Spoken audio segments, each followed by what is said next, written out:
안녕하세요. 반갑습니다. 도현 채널의 도현입니다.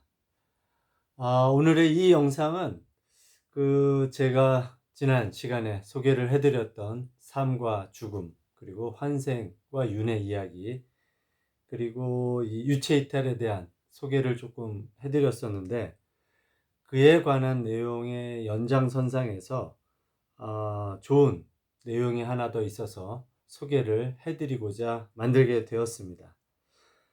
먼저 소개를 해드릴 하나의 책이 있는데, 책 제목은 이렇습니다. 티벳 사자의 여행 안내서. 티벳 사자의 여행 안내서라는 이 책의 내용을 보면 이 5장으로 구성되어 있는 식기가 있습니다. 이 식기를 제가 먼저 소개를 해드리고, 이 식기에 나와 있는 내용들을 조금 풀어서 설명을 드려보도록 하겠습니다. 먼저 전문을 제가 먼저 소개를 해보겠습니다. 제1장, 길을 따라 걸어간다. 포장된 길에 깊은 수렁이 있다.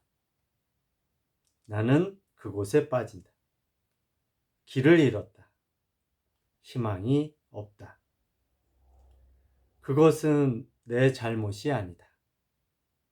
빠져나갈 길을 영원히 찾지 못할 것이다. 제2장, 같은 길을 따라 걸어간다.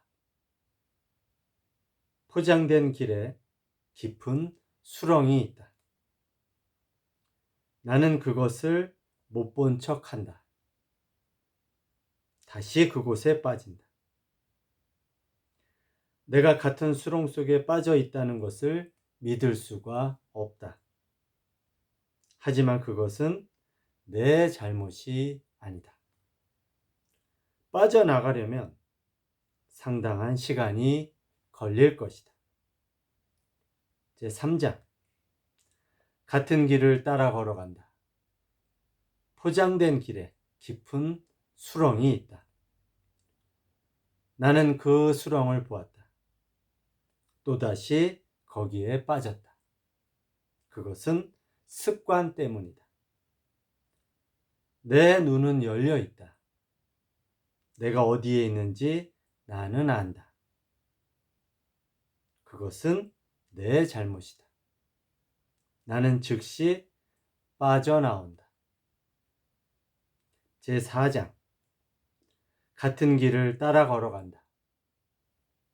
포장된 길에 커다란 수렁이 있다.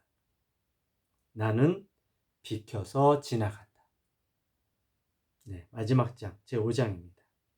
나는 다른 길을 따라 걸어간다. 여기까지가 이 글의 전체 내용인데,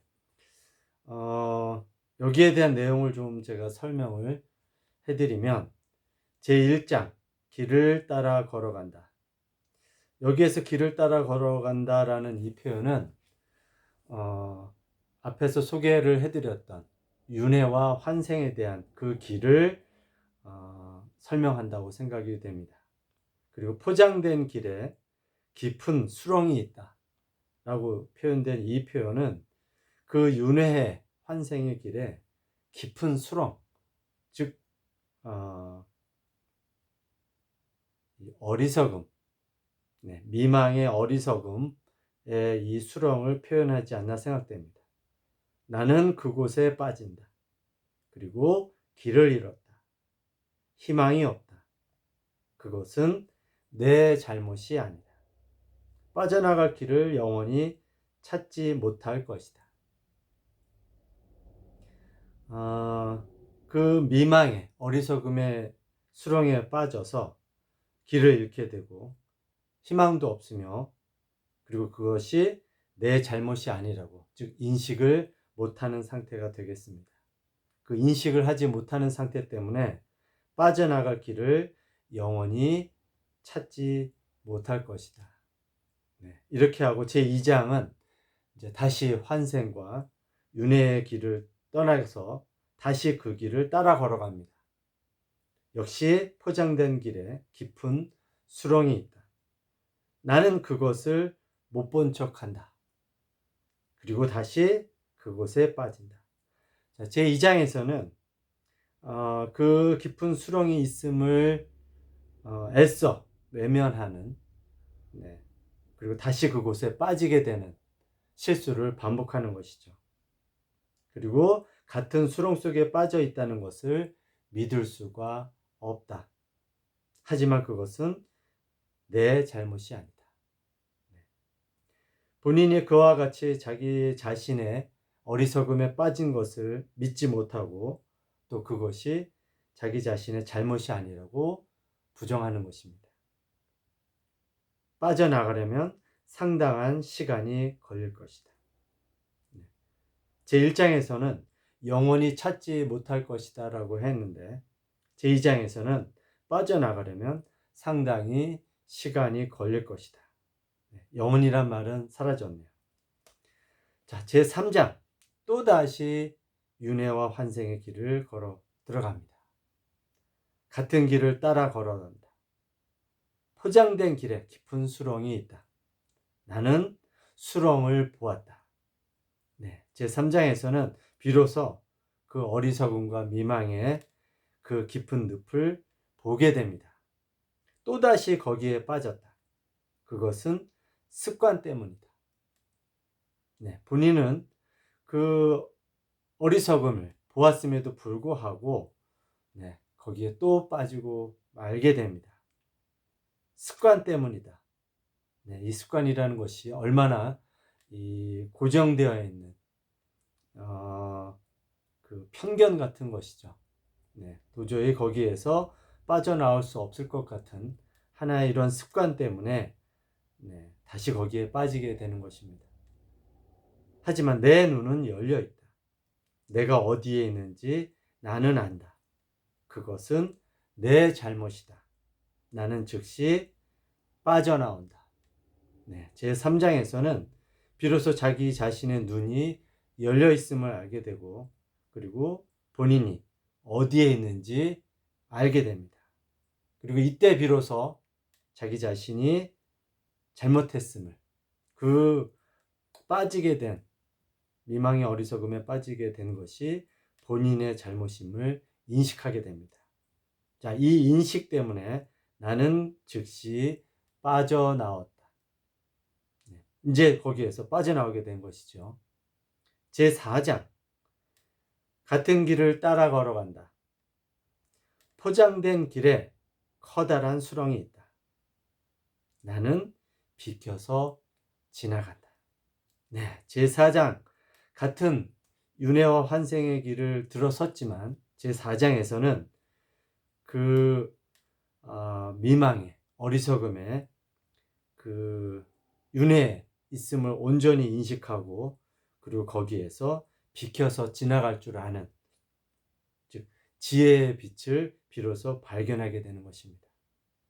그리고 나서 제5장 마지막 장에서는 나는 다른 길을 따라 걸어간다. 이 제5장 마지막 장에서는 기존에 그 똑같은 반복되어진 어리석음의 윤회와 환생이 아니라 본인이 가고자 하는 삶의 온전한 모습으로 진리의 길을 따라가게 되었다라는 내용이 되겠습니다.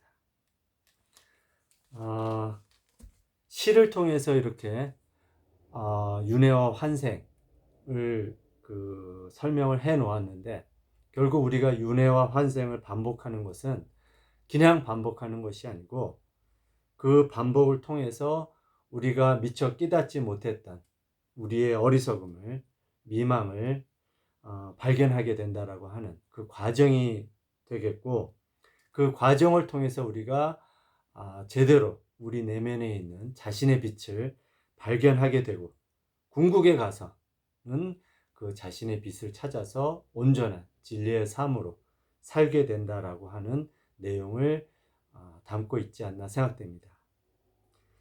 우리가 환생과 윤회는 반드시 이 죽음을 통해서만 이루어지는 것은 아닌 것 같습니다. 이 어제와 오늘이라는 문을 통해서 우리는 어제 제대로 인식하지 못했던, 깨닫지 못했던 자기 자신의 실수와 또는 잘못을 인식을 하는 새로운 하루를 맞이하듯이, 사실은 이 하루하루 매일매일 우리는 그러한 자각을 통해서 다시 태어나고 또 다시 시작하고 하는 것이 아닌가 생각됩니다.